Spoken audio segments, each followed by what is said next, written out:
I don't think there's any question. This is the biggest game in the Big Ten to date. We've got number 3 and we've got number 4 getting together. This has been a tremendous matchup in the conference in recent years, but not been quite this much on the line in regards to record rankings, college football playoff appearances, potentially down the road as two 5-0 Big Ten powers get together at Kinnick Stadium on Saturday. We got Corey Brad on the line from the Hawkeye of the Storm, joins us on a regular basis and anchors our coverage on our Iowa channel here at the Voice of College Football. And again, join Corey on From the Hawkeye of the Storm, and also Tim Aiden from Black Shoe Diaries on SB Nation. Gentlemen, how are we doing tonight? Doing good, Mark. This is a great week. I think Penn State's probably been involved in more of these top 5 matchups than Iowa has, but I know we've seen some numbers from the Big Ten Network this week that it is very rare that you get a Big Ten matchup without the likes of Ohio State, a top 5 Big Ten matchup without the likes of Ohio State and Michigan. So hopefully Big Ten fans in general enjoy this. I know I'm excited, and I'm sure Tim feels the same way. Yeah, just like Corey said, I've also been looking forward, had this circled in the calendar for the last week or two. And like Corey said, I've been following college football for almost like 30 years now, since I was a little kid. And I'm trying to remember the last time that Penn State played another Big Ten team not named Ohio State. And it was actually, you know what? I think now I remember, it was 1997.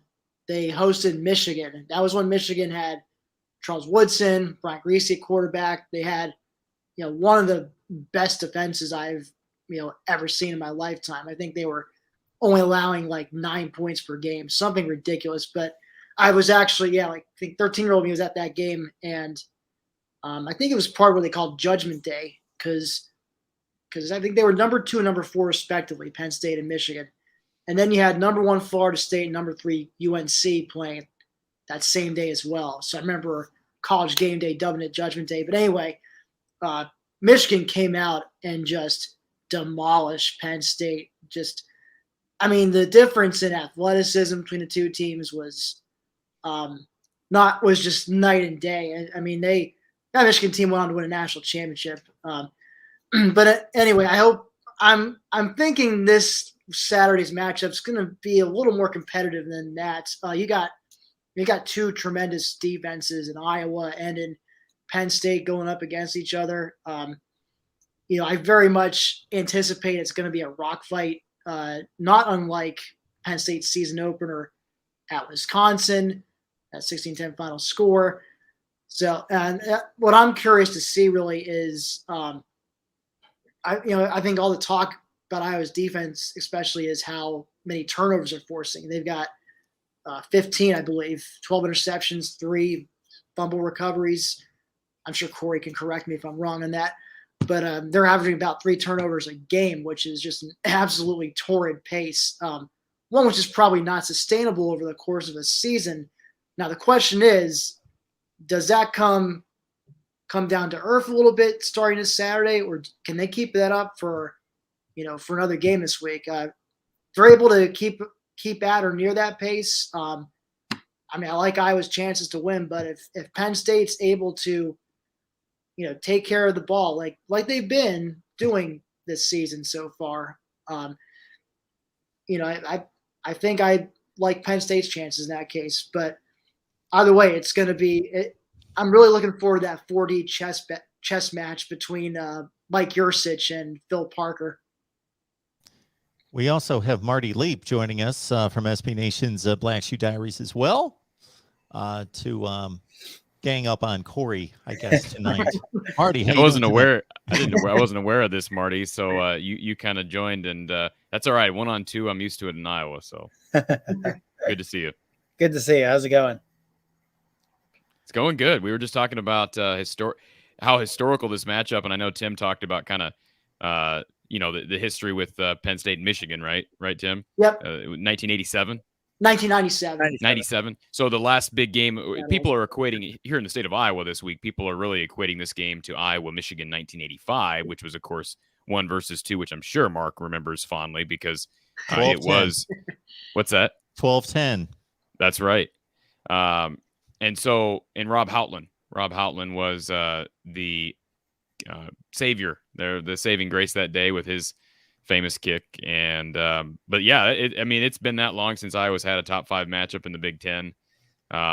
So it's exciting on a lot of fronts. I know, of course, Big Noon will be there with Fox, and Bob Stoops will be there, who's obviously an Iowa guy. And yeah, there's a lot of interesting storylines, and maybe we can get Marty's perspective on this too. But I've seen a lot of people this week want to break down battles and positions, and of course, I think most fans are biased when they're doing this. But one thing that I think fans need to be careful of is doing that and thinking that you're going to be able to predict a feasible outcome based on that. I use the example of Wisconsin, Penn State. I look at Penn State and Wisconsin, and to me, Penn State's better defensively, although it's close. To me, they're much better offensively. There's not even a question. And they're probably around the same special teams wise, but that game was close. It came down to one score. Penn State very easily could have lost that game. So, Iowa's offense has improved. I'm not saying that they're a juggernaut. I'm not saying they're going to score in the 50s like they did against Maryland this past week. And I for the record, I think Penn State's defense is far and above better than Maryland's. But I do think sometimes in a game like this, with as much hype as there is, I think of other Big Ten games, Iowa, Nebraska every year is always close, despite the fact that Iowa's usually leaps and bounds better. You just never know, and Big Ten football, college football in general, is unpredictable. So maybe Marty can give us his insight as far as positions that maybe will make a major difference. Yeah, I know one thing that I'm really going to be watching in this game, I think will be very important for Penn State. And this is something we saw them do a lot against Auburn. I know Iowa is a defense that likes to rotate a lot of guys in their front 7. Against Auburn, a lot of times we saw Penn State take advantage of that deep tight end group with Brenton Strange, with Theo Johnson, with Tyler Warren, to be able to bounce from 12 personnel out to 11 personnel, basically by taking one of those tight ends and putting them out in the slot. So you can go to that 3 wide set and take advantage of having these tight ends who are great receivers without giving the defense the opportunity to sub. And against Auburn, whenever Penn State's offense kind of got stuck in a little bit of a rut, we would see them go to that with a lot of success because they were able to go to their tempo offense without allowing the Tigers to sub. And I think that is something I would really like to see Penn State do on Saturday to prevent Iowa from subbing as often as they like to in the front 7. And I also think in general, just from what I've seen from Iowa this year and some of the things I have heard, his name is escaping my mind at the moment. I apologize for that, but Iowa's 247 writer, I was listening to a podcast he was on earlier in the week, and he said that he thinks Penn State's tight ends against Iowa's linebackers could be a real advantage for the Nittany Lions in the passing game.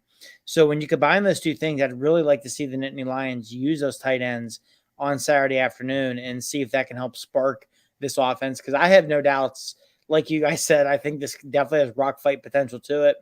2 defenses that might be top 5 to top 10 nationally, 2 offenses that while they have had plenty of success, you still have a lot of questions about them, especially the quarterbacks.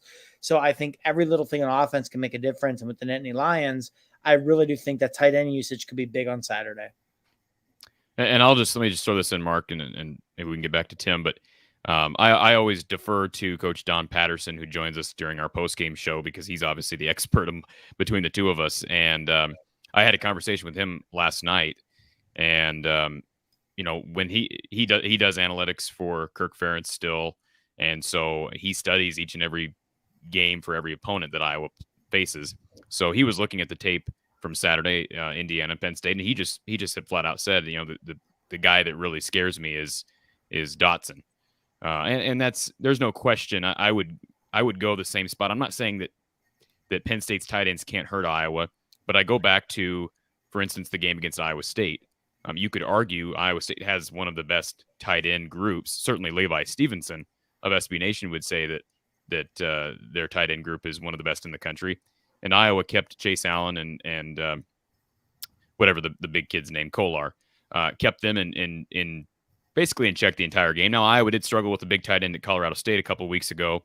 So I don't know. The good news with Phil Parker, if you're an Iowa fan and defending big tight ends, is you're used to doing that in practice every day because, of course, Iowa has kind of that pedigree of producing big tight ends who can block and who can run and who can catch.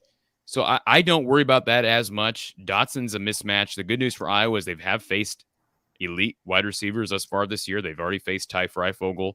And of course, last week with Demas, although he was hurt early in that game. So, I'm not as worried about tight end. But I saw that comment from I believe it was Joseph Walters in the chat. Dotson is the one that scares Don, and he's probably the one that keeps me up because we've seen. I mean, thinking about past Iowa Penn State matchups and Rivals beat writer Tom Kakert and I sat down last night during my podcast, and we just talked about some of the historical games, and maybe we can talk about that at some point during our show this evening, Mark. But the history of this rivalry, big plays have been a history of this rivalry. I think back to 2000. I want to say it's 2009. Daryl Clark hit a huge play. I think first drive of the game, and that really first set play of the game. Yeah, set the tone in that game. Now Iowa came back to win, but again, it was because of a huge play from Adrian Claiborne, special teams blocking a punt. So big plays are always big in this rivalry, and partially because they tend to be low-scoring games. Iowa, Penn State, 3-4 in the country, both 5-0. Both have taken on sizable schedules to date. So we're only 5 weeks into the college football season. There are a few examples across the country of teams that have arrived at week 6 undefeated, but their competition could be in question. Not so with these two teams. Iowa right out of the gate, we knew with Iowa State and with Indiana that there would be some resistance there. Indiana has obviously not quite turned out to be the team that we anticipated. Iowa State also to a degree, but Iowa also with a Friday night road challenge at Maryland that turned out to not be so much of a challenge. They annihilated the Terps 51-14. And for Penn State, it was that Big Ten scheduling, really wanting to get some power brokers together in week 1 as they did with Ohio State, Minnesota, and especially with Penn State and Wisconsin, Iowa, and Indiana. And so, of course, Penn State with a big challenge at Camp Randall right out of the gate. Outplayed, I thought, in the first half, proved to be the better team, made the big defensive plays, and, of course, hit for the bomb. And now with the win over Auburn, that's looking better. Auburn continues to win. They beat LSU this past Saturday night. And we've got the one common opponent in Indiana. I don't know that we really can separate the dominance of the two performances. Iowa came right out with the haymaker right out of the gate with the pick 6 and the long touchdown run by Goodson. And it was over like that. More of a slow grind to Penn State's dominance, 24-0. So they've both taken on Indiana, and here we are. I think both teams are surely battle-tested at this point, and that would be a little bit more than I would say for a couple other unbeaten teams around the country, and even in the Big Ten with Michigan and Michigan State. I don't know if you guys can gain anything as you look at it. Maybe I'll start with you, Tim, in the Indiana game versus what Iowa was able to do against the Hoosiers, if you think anything is relevant there. I mean, really it seems both teams, I think the one common thing is that both teams' defenses really made work of Indiana's offense. I mean, as you met, Iowa had, I think they had 2 pick sixes, I believe, right, Corey? Yeah, Riley Moss had both of them. 2 pick 6, yeah, 2 pick sixes, which, for any team to do that's ridiculous. But they both teams just absolutely dominated. Of course, Penn State shut out. Iowa held them to just 6 points. In the season opener when Indiana, as I think we all know, for the whole summer, I can remember reading it was either Bruce Feldman or Stuart Mandel in The Athletic, but one of them had like Indiana as 3rd, and they had Michigan like 4th or 5th in the East. Like they were, but now it looks like, at the very least, looks like the opposite. I mean, Michigan, of course, we'll talk about that another time, but there was definitely all this hype about Indiana, and then Iowa comes out and pummels them, and then they drop another one at Cincinnati. But that was a game they went up 14-0, and then Cincy came back and beat them. So we weren't quite sure how Penn State would handle them, but to their credit, I mean they did what a top-notch defense should do to that Indiana team, that offense, and really hold them in check. Now, I didn't expect a shutout. My prediction was 35-17, so you can call me really impressed. But I think that's one thing they shared in common. Obviously Iowa put up more points, but granted, 14 of those came off of pick sixes. Penn State had all of Penn State's points came off offense, special teams. So I mean, it's about the same there. I mean, it's really hard to say based on their performance in Indiana who would have the edge. I mean, again, I think it's going to come. I guess I'm sounding like Captain Obvious here, but it's going to come down to whichever team takes care of the ball better on Saturday, especially for Penn State. They absolutely can't allow Iowa to continue its torrid pace of getting turnovers on the opponent's side of the field, and just having to go 40-ish yards or less to the end zone. And I noticed somebody in the Black Shoe Diary Slack channel shared with me a statistic today, and Iowa's average starting field position was at their own 38, which is far and away the best right now in FBS. So I mean, you think about on average, they only have to go 62 yards to get to the end zone, which is ridiculous. And I think Penn State's going to go in there and pull off the win Saturday. They're going to need to make sure, obviously, take care of the ball. But the other aspect, I think Corey alluded to it earlier, special teams. Jordan Stout, he's been tremendous for Penn State, not just on kickoffs, in which all but one of his kickoffs have gone for touchbacks so far, and the one that didn't went out of bounds. So Penn State doesn't even have to defend a kickoff return. More importantly, punting, he's been crushing it, whether it's booming a 50-plus yarder or if he's just trying to pin an opponent inside their own 20. He's been pretty stellar at that. In fact, he was named the Ray Guy punter of the week, either for the Big Ten or nationally, I forget, but I know he was named a punter of the week for his performance against Indiana. So it's really going to be very important that Jordan Stout is able, with the field position balance, able to flip the field and make Iowa have to go 75, 80, 90 yards even to reach the end zone. And, so Iowa hasn't been, in that way, they haven't been tested in terms of whether their offense can consistently march that far down the field and rack up points. Now, maybe they're capable of doing it, but we just don't know because their defense has played so well. They've been creating short fields for that offense. Anything on special teams, Corey? Because we get the question below, and Tim certainly addressed it from the Penn State side. How would you rate Iowa's performance through 5 games? Well, it's hard for me to compare because as far as punter is concerned, I guess we can compare. Iowa has one of the best punters in the country. I'm not doubting that Penn State doesn't either. That certainly changes the field position conversation because you're absolutely right, Tim. That has been huge. Iowa's elite everywhere on special teams. Now, I don't want to start sounding like I'm writing Penn State off in this game, but they are elite at every position. Charlie Jones is probably the best punt / kick. Well, at least punt return. I mean, Amir Smith-Marset was pretty elite returning kicks, but as far as punt returning, Charlie Jones is elite at punt return. Probably, I don't want to say in the Kirk Ferentz era, but it's pretty close. I don't know who I would. Obviously, Tim Dwight, but that goes back into the Hayden era. He is that good. Now, again, that can be neutralized if you're punting out of bounds or you're punting for touchbacks on kickoffs.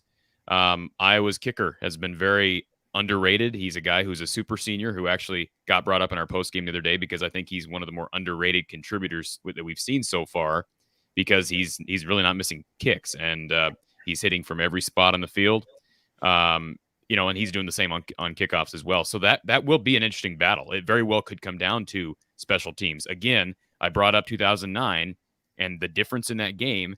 Darryl Clark hits who did he hit, Tim, on the big touchdown? Who was the wide receiver that Darryl Clark hit on that first play? That was that was Chaz Powell. Chaz Powell, yeah. You got it. There it is. Yep. Good job on that. And so that changed things early, but what changed things late was Adrian Claiborne destroying a coverage guy. He wasn't an offensive lineman. Whoever he was that he ran through was a lot smaller than Adrian Claiborne. And he, of course, blocked it, scooped, and scored. And that was the difference. Iowa did tack on a late score in that one, and I believe a field goal. But, yeah, special teams are always huge. I think back to 2017. Saquon Barkley runs all over the field against Iowa.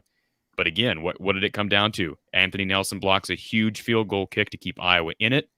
A couple big plays from Akram Wadley. And then, yeah, the long drive at the end was kind of obviously that's what won it. But up until that point, there really weren't any long sustained drives for either team that ended up in touchdowns. Iowa likes to play the bend, don't break. So if you break them early in a drive, that does change things. So I have no doubt that Sean Clifford in this offense, Franklin's going to have something tuned up, dialed up for Dotson. Special teams are going to be, I think, pretty even. I will say this as it relates to that question about comparing Penn State's win against Indiana and Iowa's win against Indiana. No disrespect to that question, but that means absolutely nothing in my mind. It just means absolutely zilch. We saw Iowa struggle to beat Colorado State, who'd lost to South Dakota State, and Vanderbilt, who's maybe worse than Kansas. And yet then they come back and they just destroy Maryland on the road. So I've gotten in that trap of trying to compare wins and losses, and I just think it means very little. I will say this, to jump the gun here, and again, we don't have to make our predictions right now. For Iowa fans who are listening, I am more confident that Iowa is going to win this game this weekend than I was that Iowa was going to beat Maryland last week. And we can talk about why specifically, but that no disrespect to Penn State. I think Penn State's a better team, but I do believe that I'm more confident in that from what we've seen last week. And maybe Marty can chime in here too. I don't want to leave him out of the conversation. Yeah, no. Well, with the confidence thing, I will say when we made our preseason picks on Black Sheet Diaries, I picked Penn State to go 9-3, and one of those 3 losses was Iowa. Right now, I feel 100 times more confident in Penn State's ability to win this game than they did preseason. I also had Wisconsin as one of those 3 losses. So, I think Penn State definitely has outperformed my expectations, probably has outperformed the expectations of most Penn State fans through 5 weeks, especially Sean Clifford. Yeah, Tim, I know you as well. I think we both had him at 9-3. So, and I think it all starts with Sean Clifford. He's been a totally different quarterback this season. Even last week against Indiana, he started slow, and there were a couple times in that game where you thought, oh no, here we go. It's the old Sean Clifford. And to his credit, he bounced back and made some big throws when he needed to. And, I think Clifford deserves a lot of credit for that. Obviously, new offense coordinator / quarterback coach Mike Yurcich deserves a lot of credit for that. But if Penn State can come out on Saturday afternoon and get the Sean Clifford that they've gotten basically since halftime against Wisconsin, that will go a long way towards an Nittany Lion victory. And the way Clifford has played this year is a big reason why this has gone from a game where preseason I had no doubts that Nittany Lions would lose to now feeling much more confident in their ability to go into Kinnick Stadium and walk away victorious on Saturday. Yeah, I agree with what Marty just said. Iowa, Penn State, huge matchup in the Big Ten. Number 3, number 4, 2 of the 4 undefeated teams in the conference, along with Michigan State. As we start to really get into the teeth of the Big Ten schedule, and it should be a fascinating game. It should be a fascinating race, as I think from my conversations with all of you, we're pretty confident that this conference is pretty well stacked. It's a strong conference, and it's not just from playing weaklings outside of the conference or any kind of facade, that this is a very strong conference, 4, 5, 6 teams heavy at the top, and the Eastern Division race in particular should be fascinating. The West could be fascinating, but Iowa could just flat out run away with it. That is certainly a possibility. Corey Timmett made reference a few times early to the sustainability of the turnovers, which what's funny is that we're having the same conversation last week, in the week before, and the week before, and the week before, and the week before, but specifically last week before the Maryland game, talking about, well, is this sustainable? It wasn't just sustainable. It was increased exponentially to 7 turnovers against Maryland. I don't think there's any question that the rate of turnovers is higher than it usually is. but is it Sure. sustainable? Well, of course it is, because Iowa's been doing it for 20 years. So they obviously practice it, scheme for it, all of that. It's in their DNA. Yeah, and the thing about it is, early in the season, we had those conversations. I remember the particular live. It was going into the Kent State game, and you and I sat down during the middle of the week and just talked about Iowa's win against Indiana, Iowa's win against Iowa State. And, I kind of danced that line because, the homer in me wanted to believe that those kinds of numbers are sustainable. But I'll just be honest, for anybody that heard me, I was not very, at the time, I was very doubtful internally. I really did feel, and I am sort of, I get very, I can be, if I'm not careful, I can become somewhat of a pessimist as it relates to Iowa football and expectations, because I think a lot of Iowa fans are that way, because we have gotten burned in big games over the past, 20 years. But I'll be honest, you watch what Iowa did against Indiana, you watch what they did against Iowa State, you watch what they did against Maryland. Okay, now we've got three examples against every Power 5 team they've played where they've done the exact same thing. And that is not only forced turnovers, but forced turnovers at a high volume. Last week you have 6 interceptions, and they're all by different players. I mean, I don't know.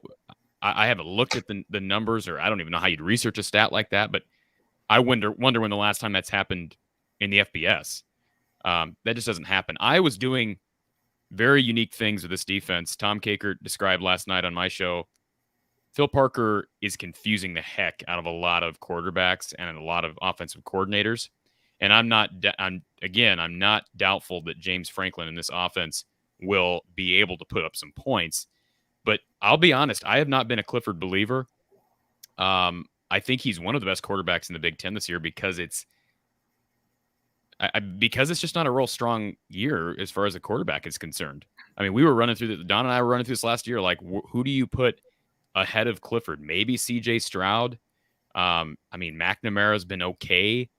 Adrian Martinez may even be in the conversation. But when's the last time we've even considered putting a guy like Adrian Martinez, who's got a team that, can't beat anybody besides Northwestern, in that conversation? So I'm not a big fan of Clifford. And even though he has the ability to get the ball downfield, he has shown over the course of his career that he is liable to make a mistake at some point.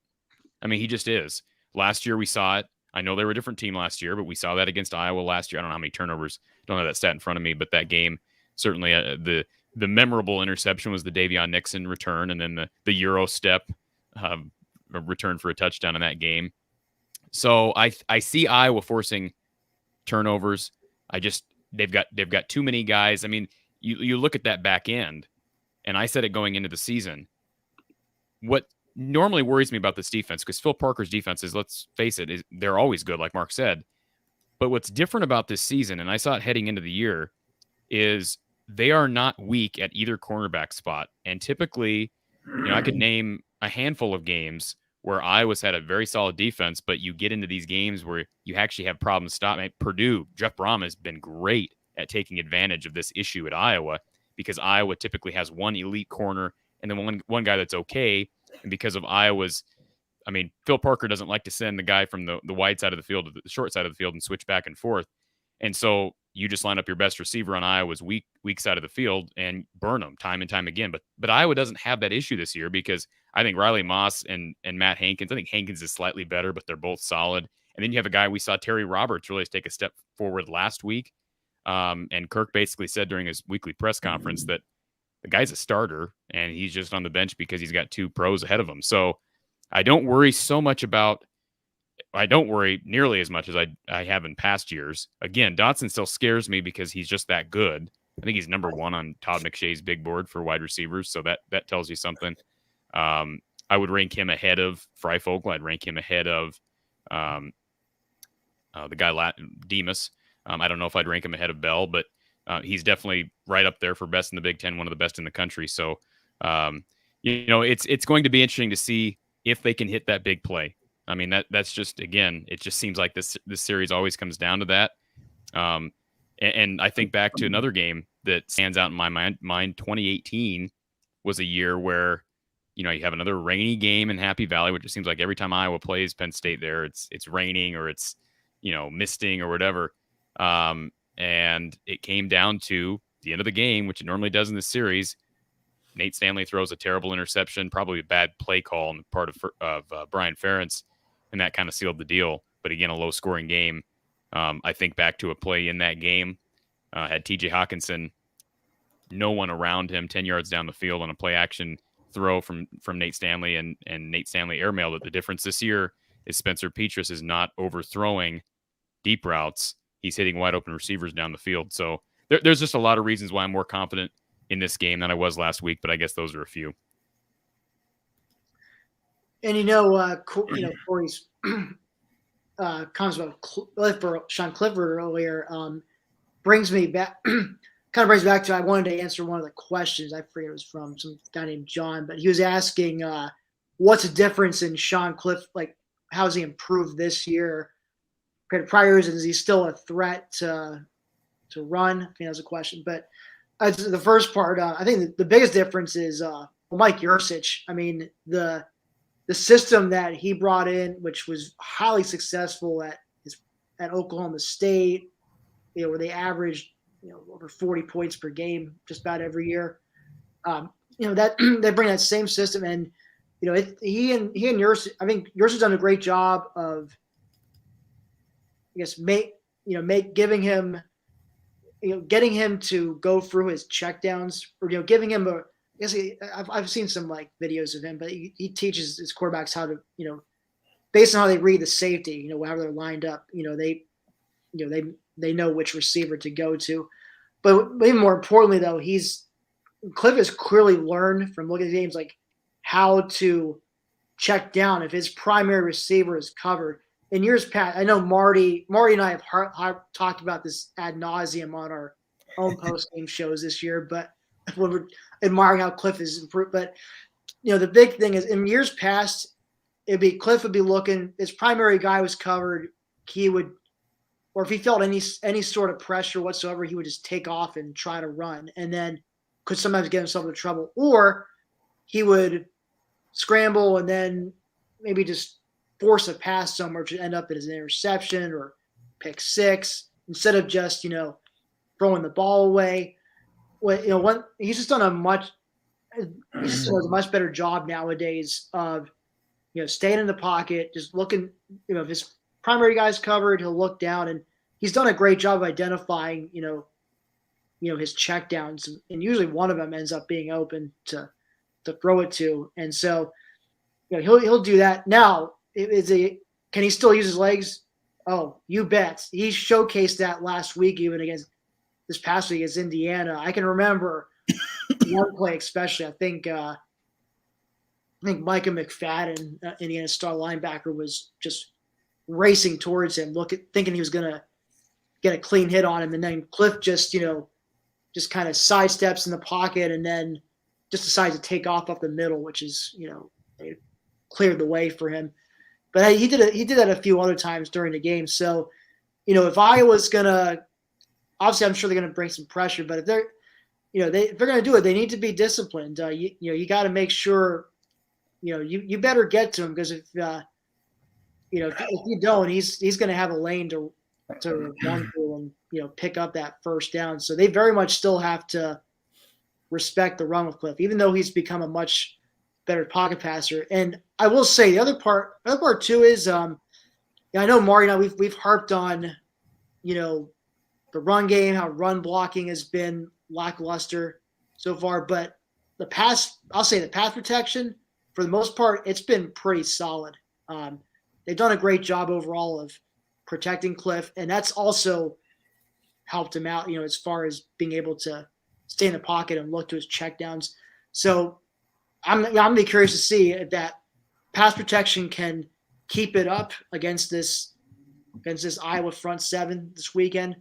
If they can look like the way they did against Auburn, which also had a solid front seven. If they can do that too. I mean, I do like Penn State's chances in this one, and I would be very careful about thinking that the Sean Clifford that's coming into Iowa City this Saturday is the Sean Clifford circa 2020 or 2019. This is a different Sean Clifford than what Big Ten fans have been used to. Yeah, absolutely, Tim. Sean has come a long way this year, and you know that the biggest difference is whenever his main guy isn't open or he feels some pressure, some heat, he doesn't tuck and run. He'll still use his legs to keep the play alive and to move around in the pocket, but he's finding other receivers, and we're seeing that this year with Penn State. We're seeing Parker Washington, who had a really good freshman year last year, but continued to have a big year as a result. Keandre Lambert-Smith has emerged as a big-time deep ball threat, big play threat, because Cliff is keeping plays alive, allowing him to find these guys. Check downs to the running backs this year, especially John Lovett in the passing game, has been big because of him taking those strides. And like you said, if a defense, they drop 6-7 guys in coverage and they get too far field on their pass rush, Cliff will still gladly tuck it, take 12 yards, take that easy first down and move the sticks.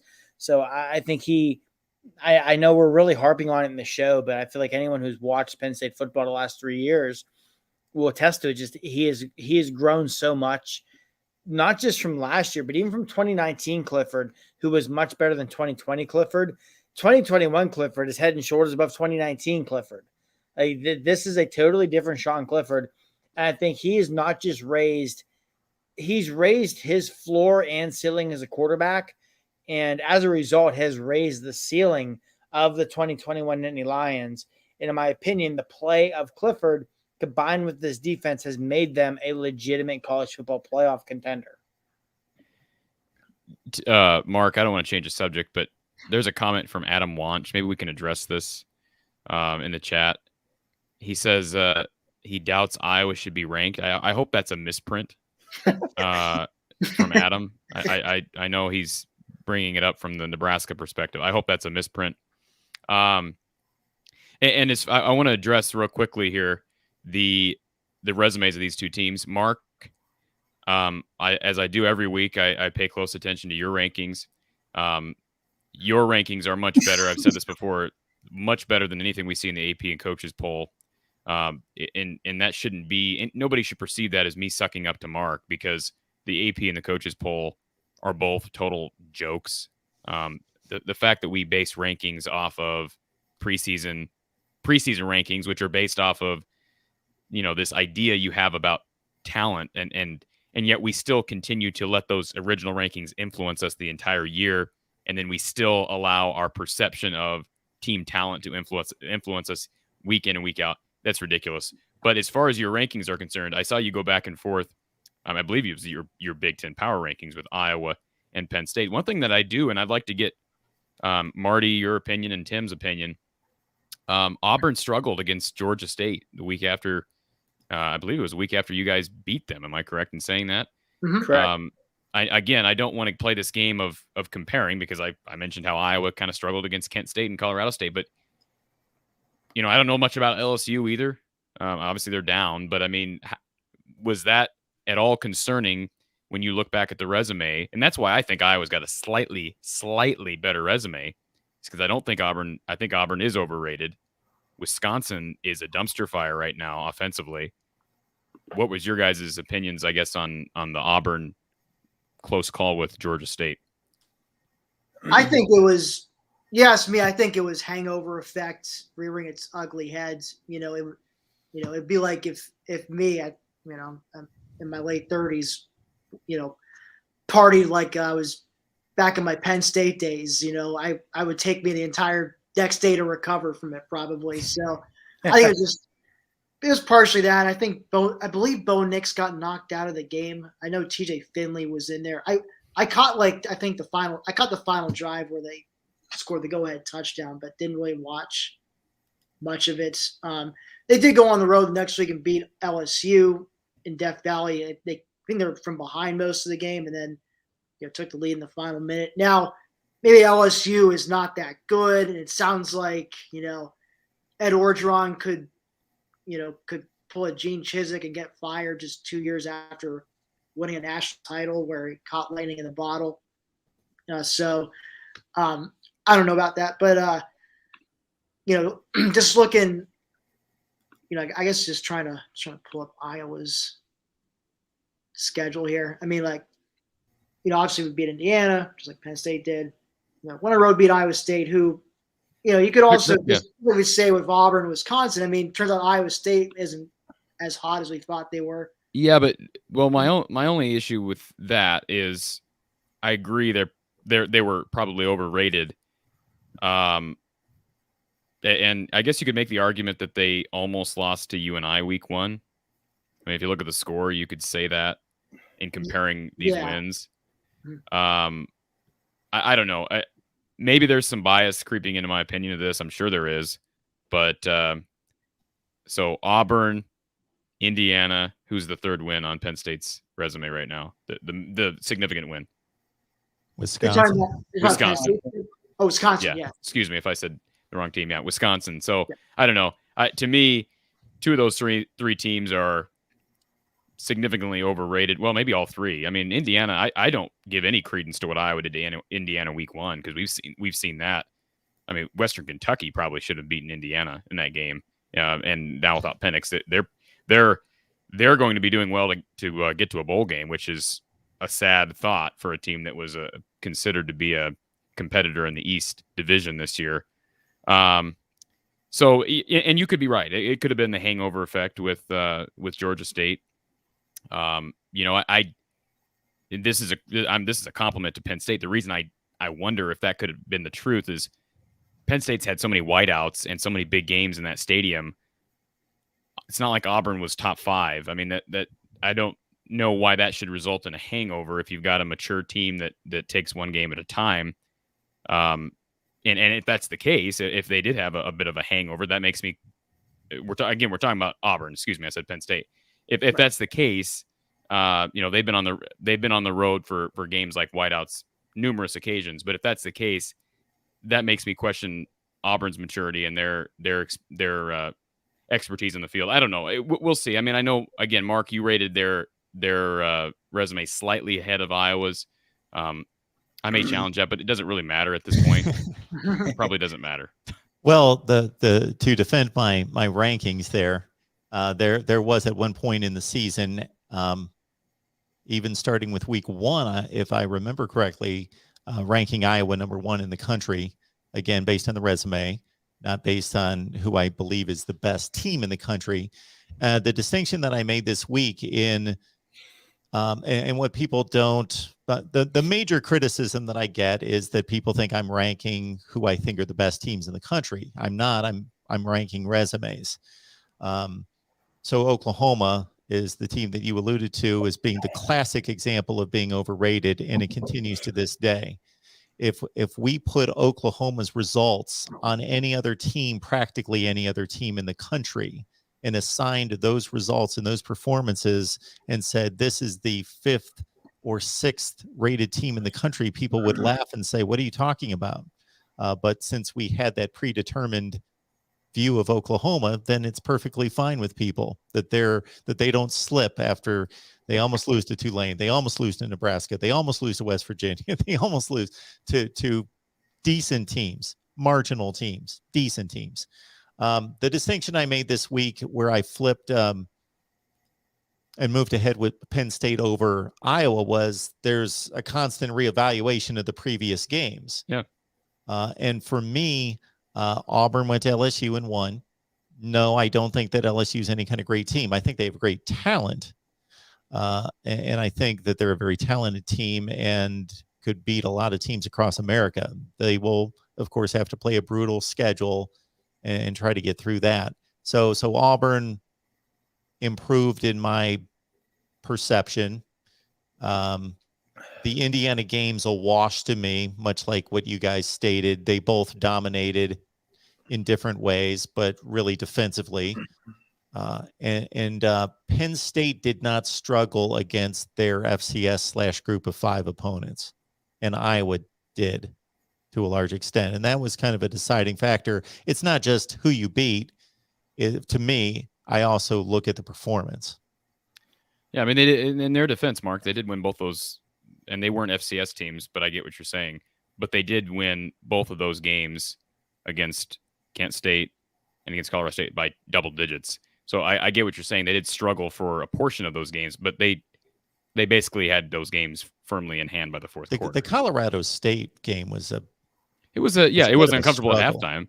I agree with you with that. I'll agree with I absolutely agree with there's no question that Iowa did struggle more in those games. I guess, and I don't want to stay on this topic forever, but I would right now, and maybe people would challenge me, especially given what we saw from Maryland on Friday. I think Maryland's better than Wisconsin right now. That may be up for debate. I think Maryland's better than Wisconsin, and I think Iowa State Auburn would be very close. But that's all. Again, that's just a guessing game too. We don't know what would happen, and matchups are huge and whatnot. If I had to stake my mortgage right this second on a Wisconsin Maryland game, I just have to default to Wisconsin and their experience in big games and their defense. Now, I wouldn't be surprised if Maryland won the game. Yeah, not at all, because they could make a couple big plays on Wisconsin defense, and the Badgers could struggle all night offensively and never be able to do anything. They can't run the ball, and they have no quarterback to get the ball. I mean, so just like Iowa's defense and Wisconsin's defense will keep them in every game, Wisconsin's offense, I see them keeping the opposing team in every game. Yeah. So the one thing that I think, and this will be my last comment on the subject, because I can talk this narrative forever, and we can make our way all the way across the country when we do the 8th degree. Yes. Part of this is, especially at this stage of the season, we're still early enough that it seems like every time I get challenged on a team, the question is, well, who have they beaten? And then if I mention that I think this team or these 3 teams are quality teams, well, who did they beat to be a quality team? Well, if it's this early in the season and you're already questioning on a win by the particular team over another team, well, that's already 1 out of 5 games that they've played that's a loss. And teams are playing FCS and group of 5 teams early. There aren't going to be that many data points that are going to impress anyone. Who really has a win in this country that every college football fan is going to say, oh, that was an amazing win? It's pretty much like Oregon beating Ohio State. Other than that, even Georgia beating Clemson, now people are, well, Clemson's no good. So everybody like defaults to that. They're garbage and everybody's flawed and nobody's any good. And well, you're right. And I didn't mean to give that idea about Wisconsin. For the record, you're right. Penn State and Iowa have 2 of the best resumes in college football right now. Yep. That's just the fact. So I'm not trying to downplay what Penn State. You are really dancing a thin line because both these teams have excellent resumes. I do have a trivia question, if you will, Mark. If I can ask this question, and you can answer it because you're a savant as it relates to the Big Ten football, or Marty or Tim can answer this question. So based off of, and again, this is a mixed bag because of what we've seen. I think most people understood the stat early, but if you had to guess where Iowa stands in total offense, okay, so total yardage offensively in the Big Ten, where do they rank? I'm going to write a number down. I saw this earlier today. Okay. At least I believe so. If I remember correctly, I saw that they ranked last in the Big Ten in yards per game. They rank last. Now, good job, Marty. Where does Iowa rank in points per game in the Big Ten? They rank last in total offense. Where do they rank in points per game? Scored by their offense? Or just scored in general. Yeah. Well, I guess I don't. Maybe I'm wrong. That's how it's measured. I think it's measured just off of points. It is. So, but I was just making the point. Yeah. But no, well, that's part of what my point is, Mark. But where do you think Iowa ranks in points per game? Well, they've scored 34, 27, 30 against Kent, and what was the other game? 51. And so they hung a 50 burger on Maryland. Third. Any ideas where they rank in the Big Ten? Second. I would say no. They rank 4th. Okay. They rank 4th. Now, again, you're right, Mark. A lot of those points have been scored by the defense, or a good portion of those points have been scored by the defense. A good portion of those points have been scored on short fields. But again, if you can make the argument, and I think you can now because we've seen it over the course of numerous games now, that the turnovers are, for a large part, sustainable, that's the stat that matters, Hawkeye fans. That's the stat that matters. If Iowa's putting up more points than the other team, they're going to win games. So I was really reading into the total offense early in the year too. But again, if you think about it, and I'm not saying Iowa's offense has been a world beater, but you take what the defense gives you. If your defense is consistently putting you at your opponent's 20, then you drive 20 yards for 7 points. I mean, and that counts against your numbers, I guess, if you're ranking, you're comparing them to other Big Ten teams, but that's still the stat that matters. So this past week made me a bit more of a believer in the offense. And not only that, but we also saw a big jump. And this is also, I give you credit, Mark. You predicted back in the spring that Spencer Petras would be one of the more underrated quarterbacks, would make a big jump, I believe. I could be wrong. Maybe you're going to tell me I'm wrong. But you kind of No, had I'll him take credit for that. Sure. as an underrated guy. And early on this year, that prediction was not looking good.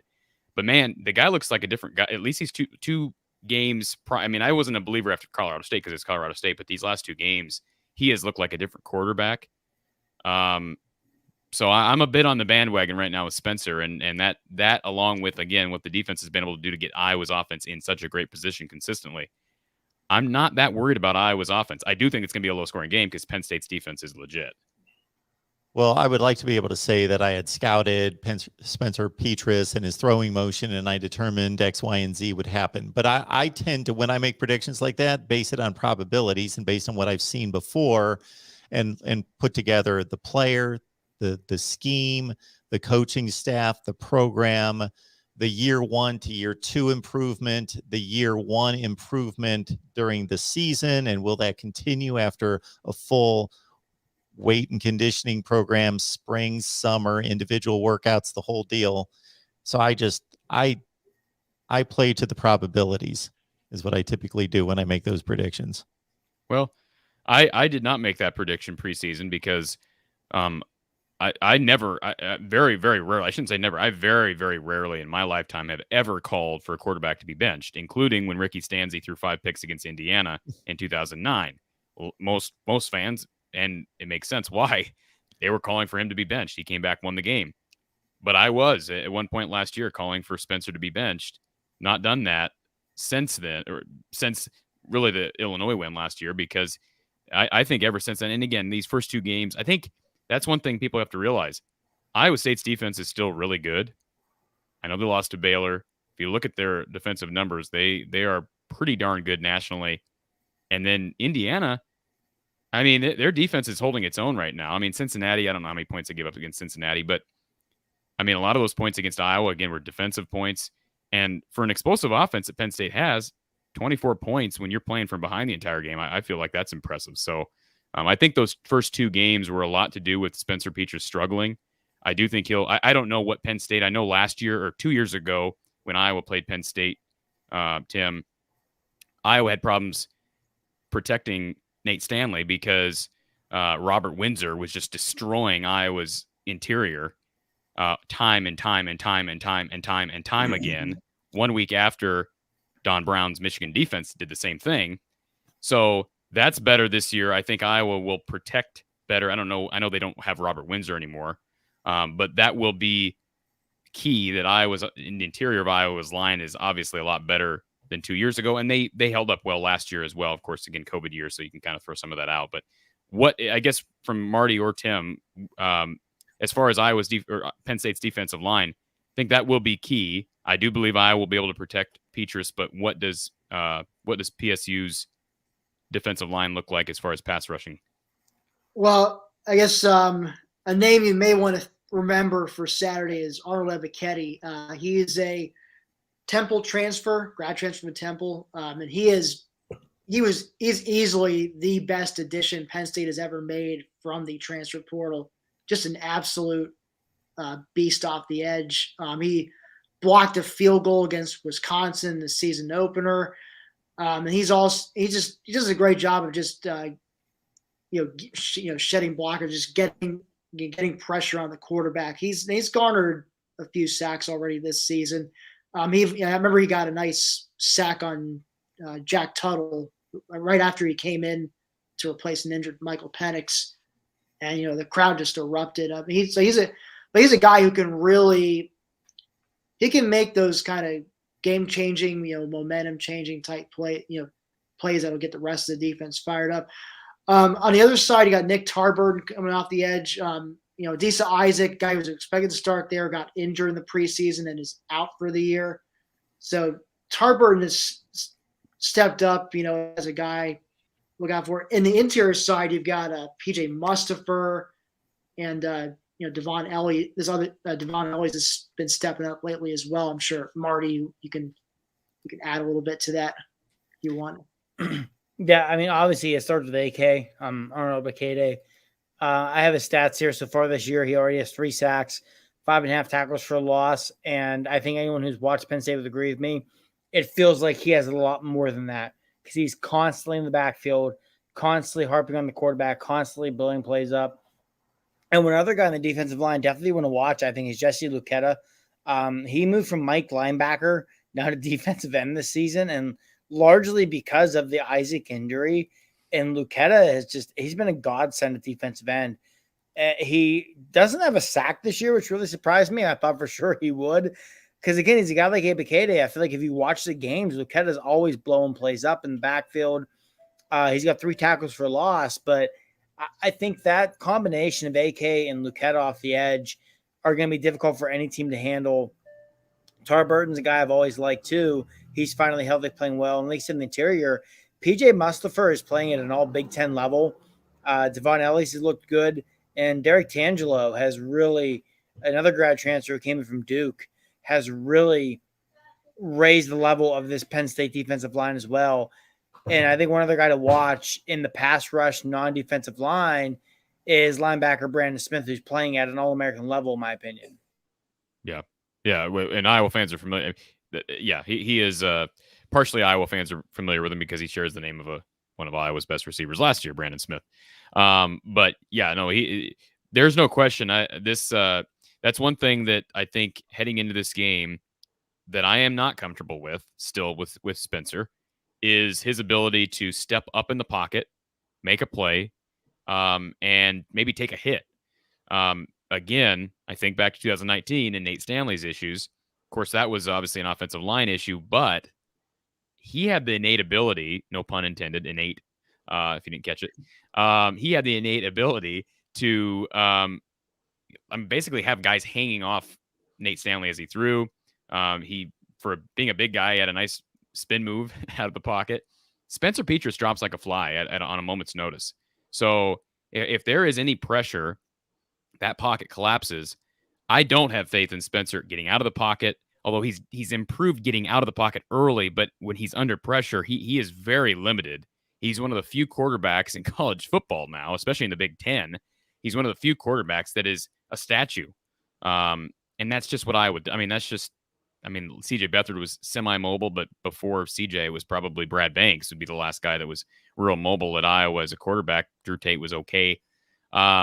So that will be a factor if Iowa is not able to protect Spencer. And we saw it in the Iowa State game, taking sacks at bad times. I'm going to give him the benefit of the doubt that he's corrected that error. But man, that almost killed Iowa in the game. It took points off the board because, you're at the 30, 35-yard line, repeatedly taking sacks on 3rd and long. So you hope Spencer's learned from that if you're an Iowa fan, but certainly and I said it last week against Maryland. Maryland wasn't able to do it, but I said that was a big key. If you get him into 3rd and long and you can get pressure on Iowa, which again, Don Brown has done it, Penn State's done it, confuse Iowa's blockers up front. That's going to be another big part of this game if Spencer Petras can react in a way that, again, is not going to cost his offense. I'd like to hit on a couple things. I don't know where you guys stand on time. I certainly want to respect your time, so you guys duck out at whatever point you need to. Iowa, a 2.5-point favorite at home against Penn State. I really only have one other question, but I would like to transition to one question that was in the live chat prominently, because I think this has been a Penn State issue for a few years since they've been prominent here in the Big Ten, and that's the offensive line and how it's going to hold up against Iowa.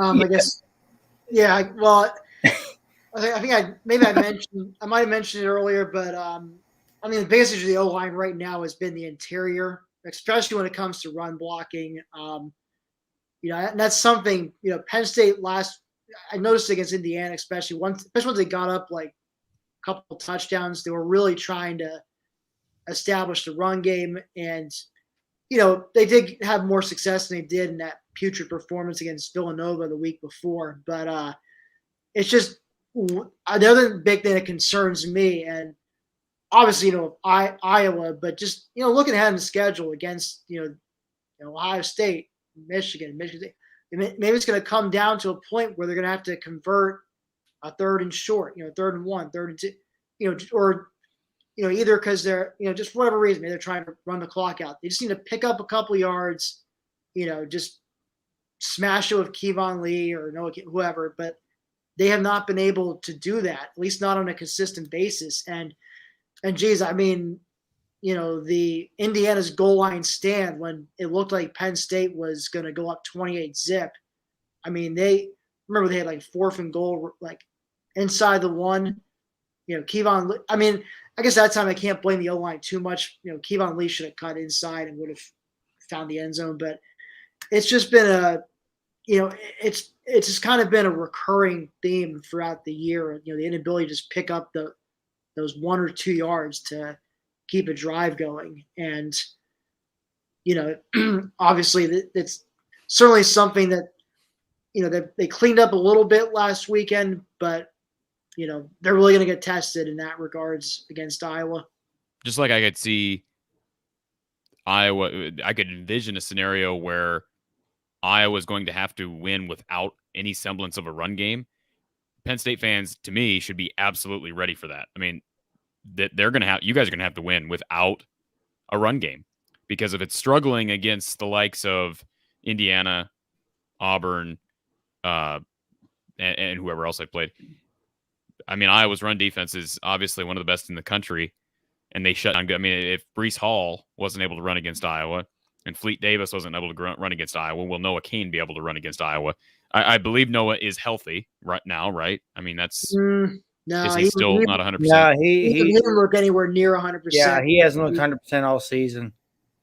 Yeah. So yeah, I mean, I think now if I was to base my predictions off of who has the ability to get the ball downfield, that's just, if that is the only scenario we're looking at, and it's not, because you've got special teams and certainly turnovers make a huge difference. But if that was the only scenario I'm looking at take Penn State, no question. However, there is still that glimmer of hope from Iowa fans that Spencer has shown the ability to throw the ball deep. So that's kind of put me over the edge as far as my outlook on this game. But I think we could very easily see, and may not be this way, but very easily could see this game where both teams, neither team breaks 60 yards rushing when you factor in sacks. I mean, very easily. And that's going to basically play into the typical Iowa Penn State history of these low scoring games that come down again to, can someone hit on an explosive play? Did someone create a crucial turnover at a big time? Special teams. Another game we didn't talk about, guys.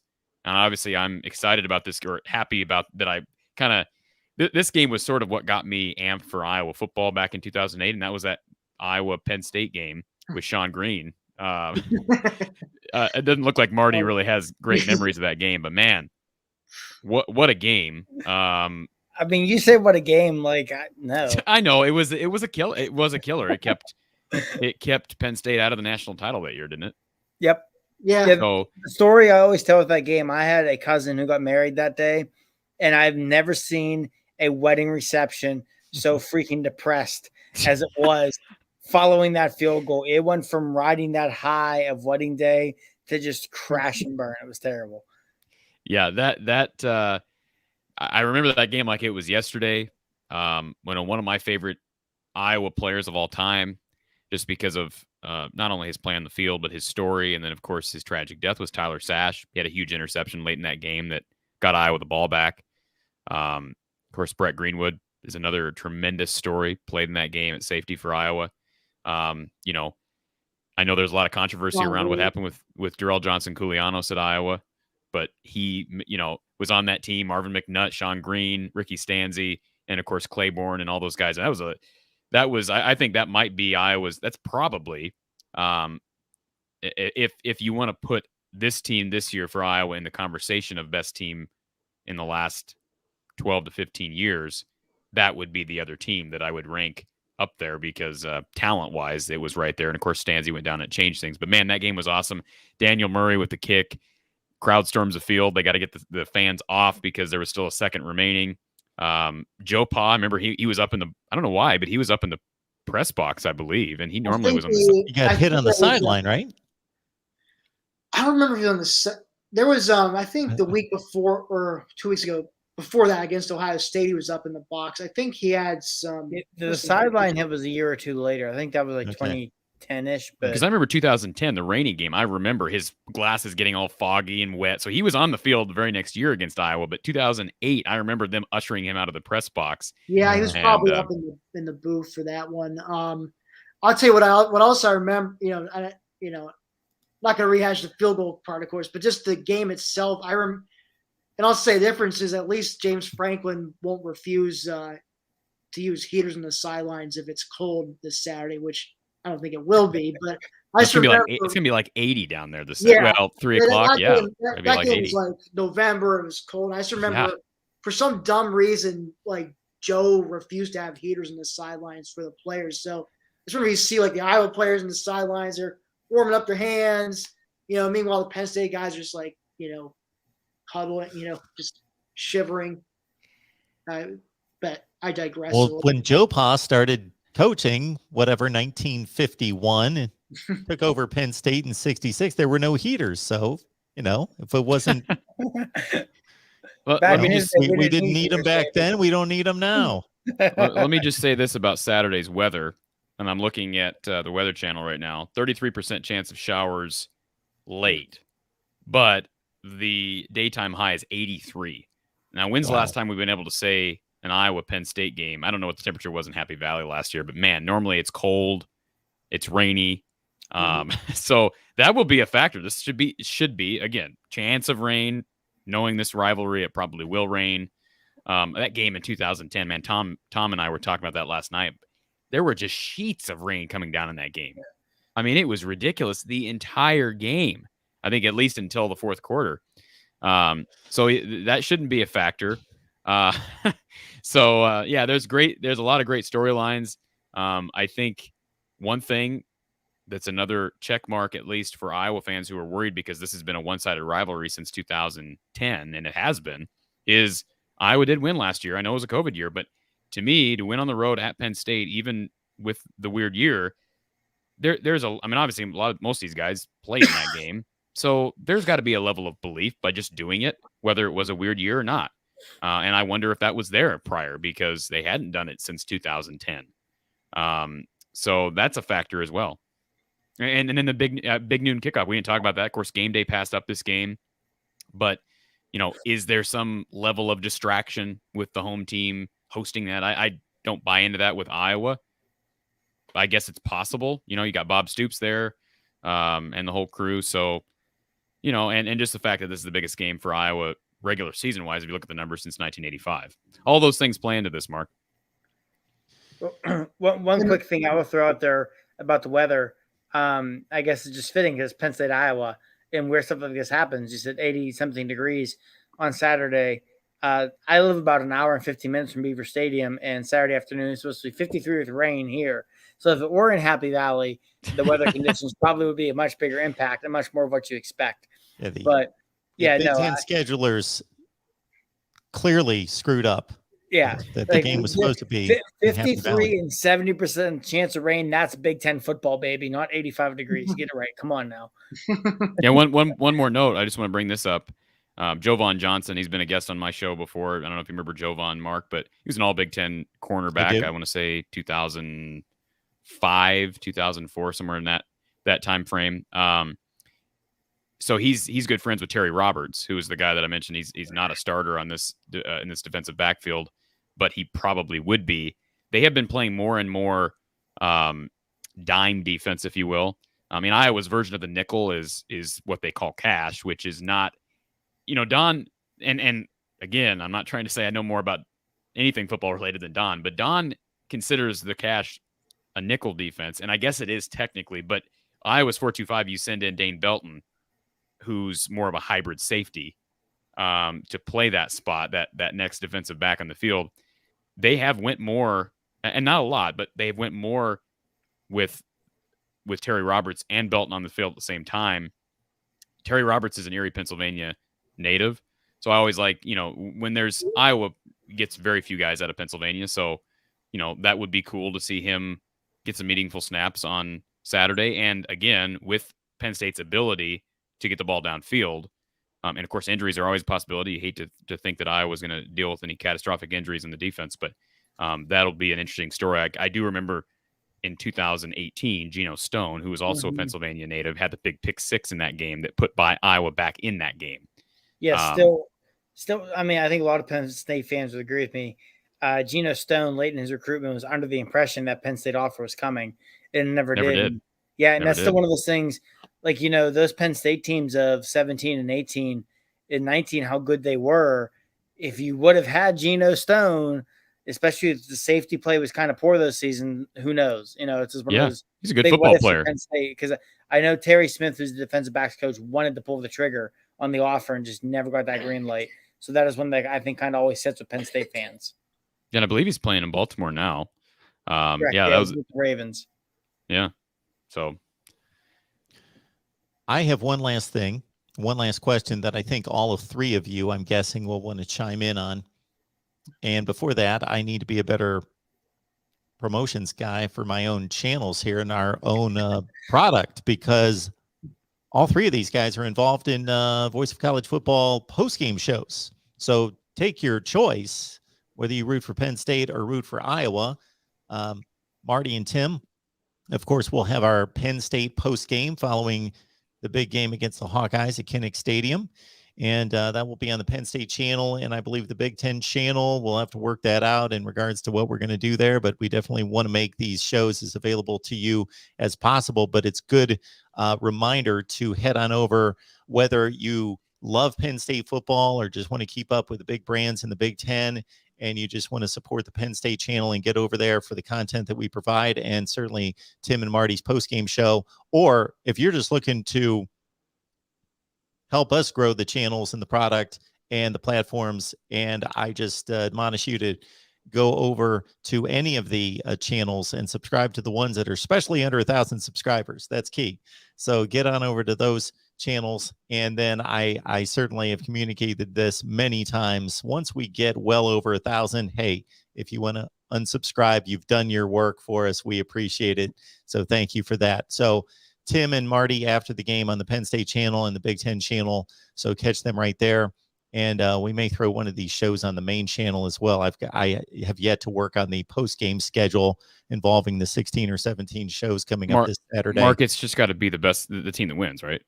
You can always wait. Wins. We could do that. Yes. So it's your channel. You do what you want, Mark. we could do that. So, and without further delay, of course, Corey from the Hawkeye of the Storm will host our coverage of Iowa's post-game version after the Penn State game with Coach Don Patterson. They do an amazing job as well. So I appreciate these three and the hand that they've had in helping us grow our platforms. Okay, so my final question is this. If we just look at recruiting rankings, Penn State's a better football team. Penn State has built it in such a way that they have certainly been the challenger to Ohio State in the conference over the past 4 or 5 years. They have played the games versus Ohio State closer than anybody else in the conference. Of course, Iowa doesn't get that opportunity on a yearly basis, and of course, the Hawkeyes easily took down the Buckeyes the last time they met in Iowa City. But zeroing in on this year. A lot of football left to be played against the better teams in the conference, but are we looking at the two best teams in the Big Ten? No. In my opinion. Why would that be, and who would that be? I think Ohio State's still one of the two best teams in the country, and I don't know. I mean, this game may determine who is number two. But I still believe Ohio State will end up in the Big Ten title game. I hope I'm wrong. I mean, I don't like Ohio State, and I saw a couple comments about Urban Meyer. I guess we don't have to bring up his name given what he's dealing with right now, Mark. Folks. But we don't. We really don't. But no, I think Ohio State's still one of the best two teams, and I don't want to see Ohio State in the Big Ten title game because right now there's no question. I really hate saying this because it kind of makes me want to soil myself. Iowa's the clear favorite to win the West. I mean, there's just no. They're clearly the favorite to win the West, and we haven't said that this early in the season ever. I think they've locked it up, Corey. It seems like. Yeah, I've heard fans say that, and let's pump the brakes on that because I'm starting to say it myself, and it's just like, you know, a lot of games left in the schedule. But I don't believe. I think Ohio State and then whoever wins this game would be my top two. Probably don't want to disrespect Michigan because they haven't lost yet. You know, Michigan State. I don't think they're probably going to be able to compete for that division. I guess your guys' thoughts on top two teams. I mean, as long as Ohio State's still, I mean, of course, Ohio State looking like they might be now. Okay, caveat that it's Rutgers, albeit maybe an improved Rutgers. Still, Ohio State looks like they kind of look like, you know, some past Ohio State seasons where they struggled in September, had an early season upset loss at home.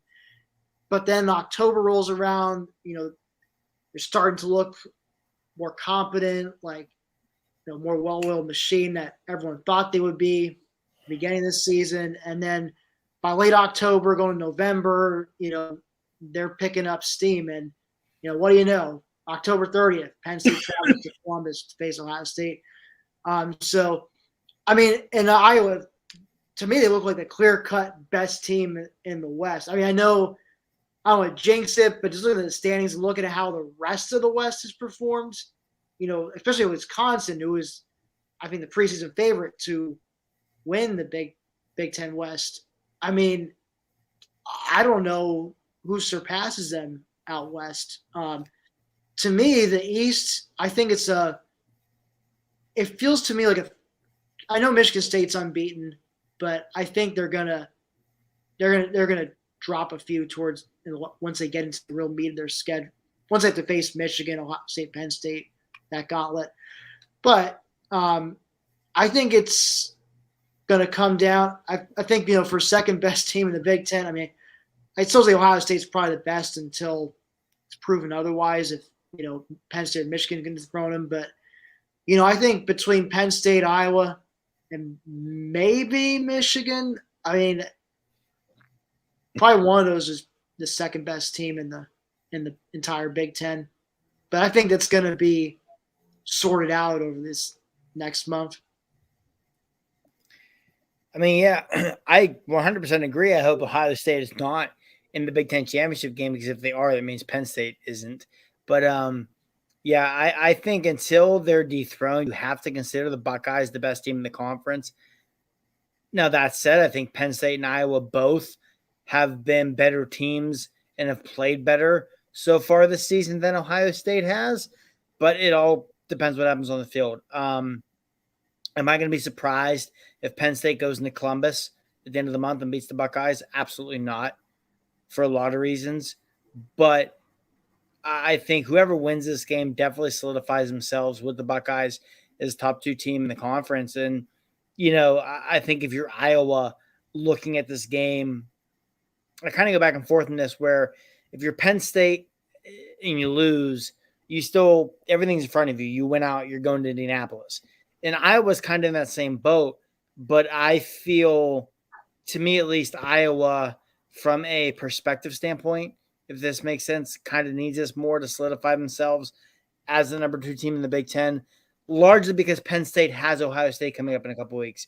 Where if Penn State loses this game and then they come out at the end of the month and they beat Ohio State, they're still there. They're going to shoot back into the top four and put themselves in that position to win out and go to the playoff. Where if you're Iowa and you lose this game, I think you could see them fall further in the perception ranks, right or wrong, than you would with Penn State, largely because of the remaining schedule. But yeah, I definitely think whoever wins this game definitely cements themselves at worst as the second best team in the Big Ten. I can agree with that. As far as perception, the game means more to Iowa because, again, you're right. Iowa doesn't have Ohio State in the schedule. A couple things. Let's not forget that Ohio State's got one loss. It was out of the conference, and it was to a top 10 Oregon team. There's that. I know it was at home. I mean, let's be honest. I don't think any of us could say confidently that we think Iowa or Penn State would beat Rutgers by like 50 if they played tomorrow. No. You know, and I'm not changing my opinion based on that game, but that was sort of just indicative. I think they're going to figure things out. They're figuring things out. Of course, they'll have to play better competition to see if that's true. But the other thing I was going to say, Marty, is as it relates to perception, I'm not saying that. I did say earlier in the week, we talked to Don about this. When is it valid to start talking about Iowa in the playoff conversation? It's not valid right now. Anybody wants to say it is, we're 5 weeks into the year.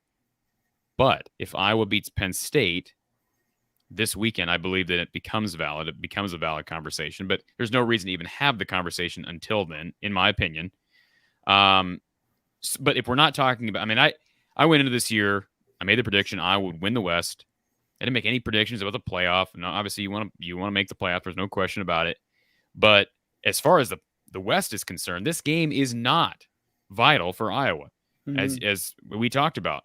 It's a Big Ten game. I get it. They're all important, but it's less important than the next 6 games in the schedule because those are against West teams.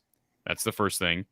And the second thing is Iowa's already got a 2-game lead on Wisconsin. Purdue's got a loss now, but do we really believe Purdue or Minnesota or Illinois or even Nebraska, they're going to be there at the end? It's going to be probably a 2-dog race between Iowa and Wisconsin. So they've already got that lead there. You can afford, I don't want to say you can afford loss because that sounds like it doesn't matter, but for the West, this is not a deal-breaking game. I am, again, I said it earlier, I'm more confident in Iowa winning this game than I was Iowa beating Maryland last week. I compared this game, though, to how I go into every Iowa State game. I go into Cyhawk games extremely nervous every year because I hate losing to Iowa State. It's just the worst thing you can do is losing to Iowa State. But I go into a game like this, I respect the heck out of Penn State. I mean, I don't respect what happened under Joe Pa with Penn State, but I respect the current staff. I'm not a big James Franklin fan, and we didn't talk about him very much tonight, but this game does not scare me from, I hate losing this game. This is an opportunity for Iowa. So I get excited for a game like this. This is an opportunity for Iowa, and it's an opportunity for Penn State, but especially Iowa, given they haven't been on this stage as much as Penn State has in the past 20 years. It's an opportunity for them to make their case for the playoff. And if they don't, the West is still there. And honestly, the playoff is technically still alive. I mean, I think we'd all agree if Iowa goes 12-1 with a loss to Penn State in October, probably still in. I mean, if it means beating Penn State again, in a rematch in the championship game or in Ohio State or in Michigan. So I don't believe it's a deal breaker. I get what you're saying though, Marty, that it's probably more important playoff wise for Iowa. It's not a deal breaker, but it's more important playoff wise because Iowa does not have Ohio State in the schedule. And I don't want to change the subject. I know we're trying to wind this thing down, Mark, but can we address real quickly? I did have a question for you two Penn State guys. I know this has been around since the Clay Helton firing. Is there any at all thought that at some point the rumors about James Franklin and USC, I don't know how strong those are in Happy Valley right now, but is there any chance at some point those could eke into the locker room and start becoming a distraction? Because they're just these reports. Let's be honest, guys. These reports happen every single year. He's the guy. Matt Campbell, it happens here in Ames as well. But the difference is Matt Campbell dispels these right away. And I don't know, maybe James Franklin is, and I'm not hearing that. But what are your guys' thoughts on that, I guess? In terms of locker room stuff, I'm not concerned at all. Actually, when Clay Helton was fired, James got out in front of with the team. He called a meeting immediately with the leadership council, which is basically the captains and the seniors, addressed it with them, addressed it with the rest of the team. The team basically said, hey, we're focused on Penn State football. We're focused on us. Coach Franklin's focused on it. And they came out and beat Auburn. Now, I will say, I think one thing James does magnificently is manipulate this kind of stuff in the media to get money out of the university for assistant coaches, for facilities, all of this stuff. he and Trace Armstrong, his agent, are master manipulators at that. But at the same time, when it comes to players, when it comes to recruits, when it comes to families, he shuts this stuff down behind closed doors by all accounts. So that is not something that I think is a concern of causing any sort of locker room issues or anything of the nature. Yeah, Marty pretty much hit on it. I'll just say, I know we sometimes mock the term sources, but a source that I trust, say a guy who knows a guy in the program, he had told me that Franklin isn't going anywhere, and plus, Marty said about how he addressed the leadership council. The week that the help got fired and all those media talking heads were harping James Franklin and USC. That same week was when they went out and beat Auburn in the whiteout, and then it's died down since. There haven't been any real leaks, and I see as a comment, Franklin would be smart to go to USC. I mean, frankly, I do agree with that. USC, I mean, that's a mess right now. Not just in the pro, but administratively, they're getting their stuff together. I mean, I know they've got a new president, new athletic director recently. So they're just getting their ducks in a row. The thing is, Franklin, when he came to Penn State, now Bill O'Brien had in his 2 years there did a tremendous. I cannot state enough what a tremendous job he and of course the guys in the 2012 team did to keep that program afloat when it was in danger of complete collapse after the NCAA sanctions. But nonetheless, by the time Franklin got there, they were, even though some of the sanctions have been lifted, and then right before the beginning of his first season, all of them were lifted, they were still playing at a serious scholarship limit. The university was currently was at the point paying off the fines, related to this, Sandusky scandal. And, so financially it was a mess too. It was still a mess. I mean, even the sanctions were cleared away before during his first season, it was still a mess. And it took him years. I mean, in the first two seasons, Marty, I mean, you remember too. I mean, it was not looking, it did not go well. Going into that 2016 season, I don't know if I don't know if he was truly on the hot seat, but another rough start. They were 2-2 after September, including they got walloped at Michigan. By Michigan, yeah, absolutely whacked. I was in a wedding when that was going on, thankfully, so I missed most of it. But it was, I just remember how dire things looked, and then the following week he goes out and they win that game in overtime against Minnesota, and then go on to upset Ohio State, and then just magical Big Ten championship. But anyway, from there he gradually over time he was able to use his success to get leverage with the athletic departments, to get more money for assistants, for facilities, and now he's finally at a point where he's able to get top-notch assistants like Mike Yursich coaching, running the offensive show, or you get guys like Phil Troutwine coaching the offensive line, who did a tremendous job at Boston College. Jaywan Sider, who's been a godsend as far as Florida recruiting is concerned. The running backs coach. It's been tremendous recruiting running backs for the program too. They got a couple studs coming in next year, but he's got Penn State at a point now where, I mean, he's this is creation. This is what he's. And it finally seems like after last year, this year it's been an incredible turnaround. He's got the number one rated recruiting class currently for 2022. Now it's not going to stay number one, but it's going to be a top 10 class all said and done.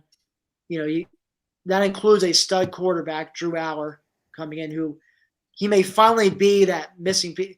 The one thing that about Penn State in years past. Like they've had some great skilled players, but one thing I was missing, and there's no disrespect to Sean Clifford or Trace McSorley before him, but having that truly elite quarterback, it's the one thing that might put them over the top, get them into the playoff.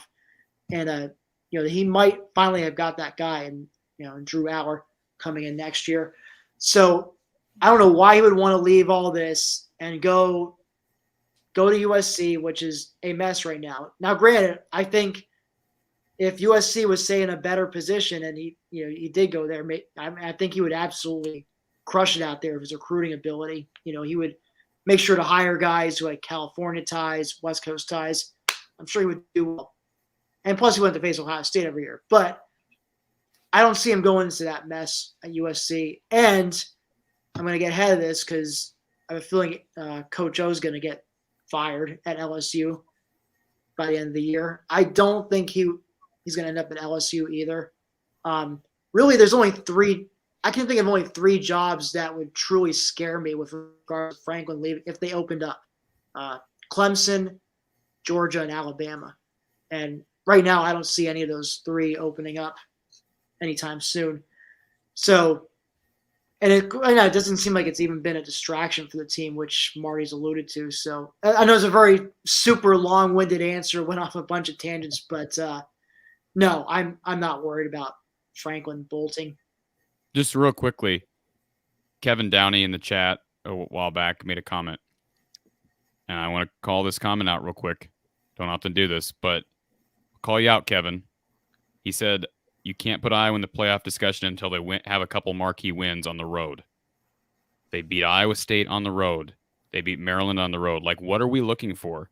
Do they have to beat Ohio State on the road? Because I guarantee you, when they beat Wisconsin on the road, people are, oh, Wisconsin's down. That means nothing. They beat Iowa State and Maryland on the road, minus maybe Oregon, who has better road wins in college football right now than Iowa collectively. Nobody.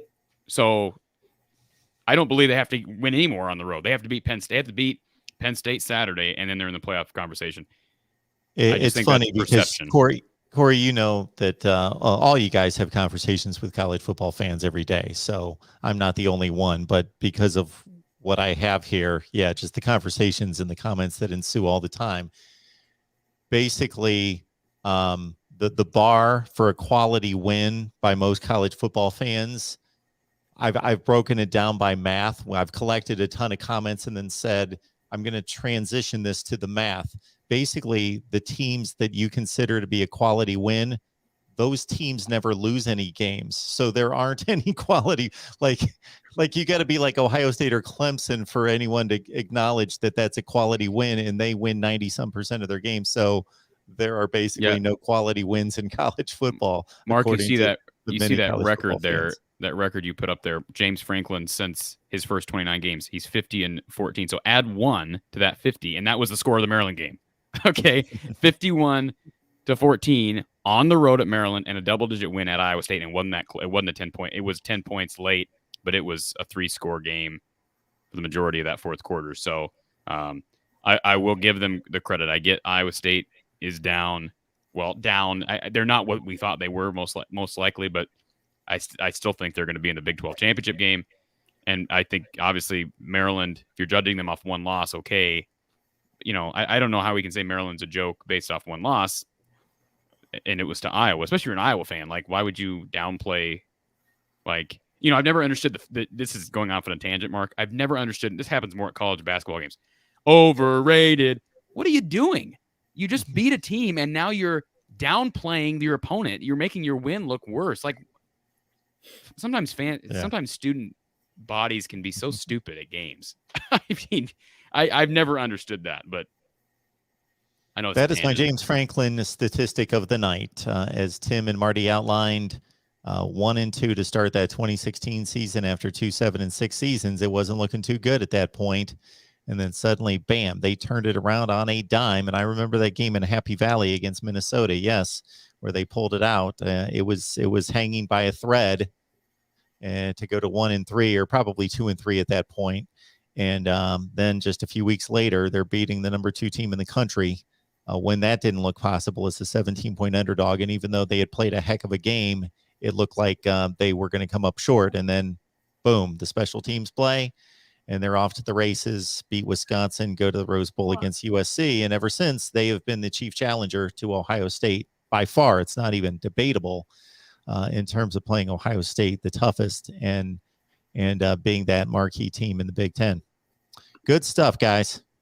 Again, I want to encourage everybody to head on over and catch these guys. We got Marty Leap and we got Tim Maiden and Black Shoe Diaries. They do an amazing job there at SB Nation covering Penn State football. I'm sure they will have their predictions there. I think you guys post those on what, Thursday or Friday? Go Friday morning. Friday morning, the prediction roundtable goes up. So, and they will anchor our post game here at the Voice of College Football following Penn State, Iowa. On the Penn State side, on the Iowa side, of course, we got Corey Bratta from the Hawkeye of the Storm and Coach Don Patterson. The insight is incredible there on Iowa football, and we post Iowa content on a regular basis on the Iowa channel. And again, from the Hawkeye of the Storm, both on video on YouTube and also on your favorite audio platform as well. Guys, this has been great. I appreciate you giving so much time up, and it's been a great discussion on Big Ten football. Yeah, thanks for having us, Mark. Good chatting with everyone. And we'll catch everyone soon. Keep locked in on those notifications to know when we go live and drop new content, and we will do that very soon here at the Voice of College Football.